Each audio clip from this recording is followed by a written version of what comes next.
questions in regard to Spanish affairs, and were not to be consoled for the defeat of Don Carlos, which they feared would be an end of the true religion in Spain. Attempt at robbery. After supper we proceeded upstairs to the choir, where the nuns attend public worship, and which looks down upon the handsome convent church, to try the organ. I was set down to a sonata of Mozart's, the servants blowing the bellows. It seems to me that I made more noise than music, for the organ is very old, perhaps as old as the convent, which dates 3 centuries back. However, the nuns were pleased, and after they had sung a hymn we returned below. I was rather sorry to leave them, and I felt as if I could have passed some time there very contentedly. But it was near 9 o'clock, and we were obliged to take our departure, so having been embraced very cordially by the whole community, we left the hospitable walls of the Encarnación. 28th. Last evening we were sitting at home very quietly about 10 o'clock, C.N. Monsieur de , of the Legation, and I, when A. rushed into the room all dishevelled. "Come quickly, sir! Robbers are breaking open the kitchen door!" A succession of feminine shrieks in the distance added effect to her words. C.N. jumped up, ran for his pistols, gave one to Monsieur de , called up the soldiers, but no robbers appeared. The kitchen door was indeed open, and the trembling Galopina attested that, being in the kitchen alone, dimly lighted by one small lamp, 3 men, all armed, had entered, and had rushed out again on hearing her give the alarm. We somewhat doubted her assertions, but the next morning found that the men had in fact escaped by the azotea, a great assistance to all Mexican depredators. At the end of this row of houses the people ran out and fired upon them, but without effect. The house of the old Countess of S F had been broken into, her porter wounded, report says killed, and her plate carried off. In the meantime our soldiers watch in the kitchen, a pair of loaded pistols adorn the table, a double-barreled gun stands in the corner, and a bulldog growls in the gallery. This little passing visit to us was probably caused by the arrival of some large boxes from London, especially of a very fine harp and piano, both Erard's, which I had the pleasure of seeing unpacked this morning, and which, in spite of jolting and bad roads, have arrived in perfect condition. Thus far I had written, it being now the evening, and I sitting alone, when a succession of shrieks arose even more awful than those which alarmed us last night. At the same time the old Galopina, her daughter, and a French girl who lives here, rushed shouting along the gallery; not a word they said comprehensible, but something concerning a robber in black, with men at his back, who had burst open the door. At the noise the whole household had assembled. One ran this way, one ran that. A little French teinturier, who, it appeared, had been paying the maids a polite visit, seized the loaded gun. The footman took a pistol and hid himself behind the porter. A, like a second Joan of Arc, appeared with a rusty sabre. The soldiers rushed up with their bayonets. The coachman stood aloof with nothing. The porter led up the rear, holding a large dog by the collar. But no robber appears, and the girls are all sobbing and crying because we doubt their having seen one. Galopina, the younger, shedding tears in torrents, swears to the man.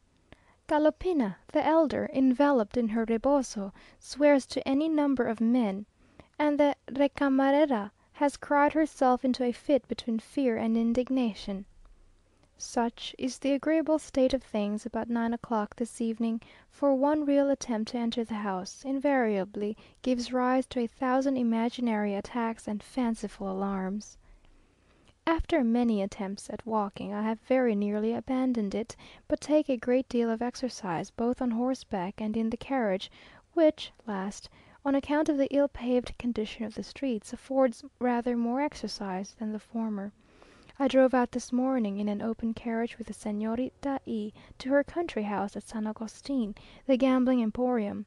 But the famous annual fête does not take place until Whitsunday, and the pretty country villas there are at present abandoned.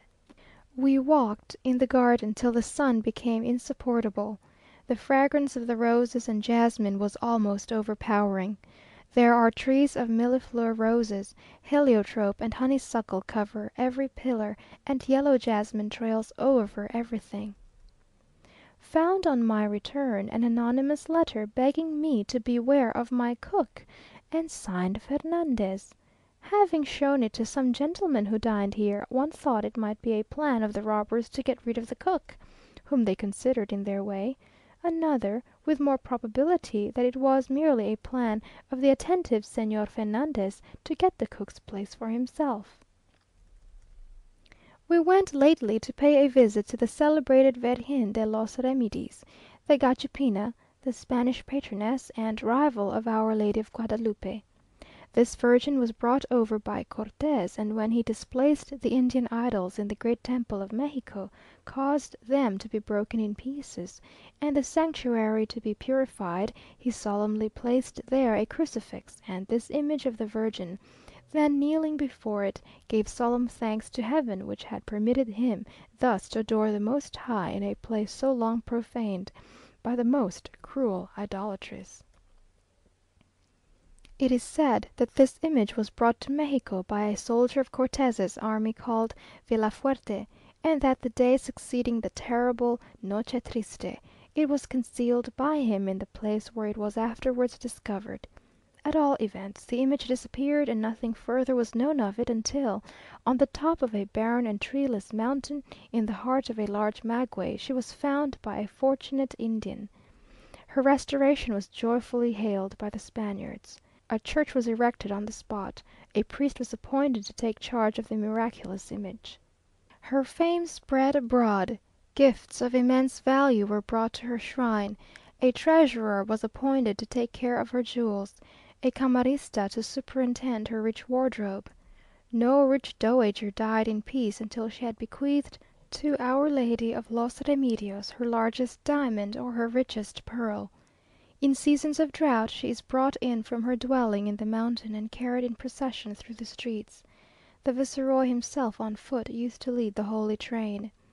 One of the highest rank drives the chariot in which she is seated. In succession she visits the principal convents, and as she is carried through the cloistered precincts, the nuns are ranged on their knees in humble adoration. Plentiful rains immediately follow her arrival. , who accompanied us, has on several occasions filled the office of her coachman, by which means he has seen the interior of most of the convents in Mexico. It is true that there came a time when the famous curate Hidalgo, the prime mover of the Revolution, having taken as his standard an image of the Virgin of Guadalupe, a rivalry rose between her and the Spanish Virgin, and Hidalgo having been defeated and forced to fly, the image of the Virgin de los Remedios was conducted to Mexico dressed as a general, and invoked as the patroness of Spain. Later still, the Virgin herself was denounced as a Gachupina, her general's sash boldly torn from her by the valiant General , who also signed her passport with an order for her to leave the republic. However, she was again restored to her honours, and still retains her treasurers, her camarista and sanctum sanctorum. Being desirous of seeing this celebrated image, we set off one fine afternoon in a carriage of s, drawn by 6 unbroken horses, accompanied by him and his lady, and performed 4 leagues of bad road in an incredibly short space of time. The horses themselves were in an evident state of astonishment, for after kicking and plunging, and, as they imagined, running away, they found themselves driven much faster than they had the slightest intention of going; so after a little while they acknowledged in 's capital coachman, "une main de maître." The mountain is barren and lonely, but the view from its summit is beautiful, commanding the whole plain. The church is old and not very remarkable, yet a picturesque object as it stands in its gay solitariness, with 1 or 2 trees beside it, of which one without leaves was entirely covered with the most brilliant scarlet flowers.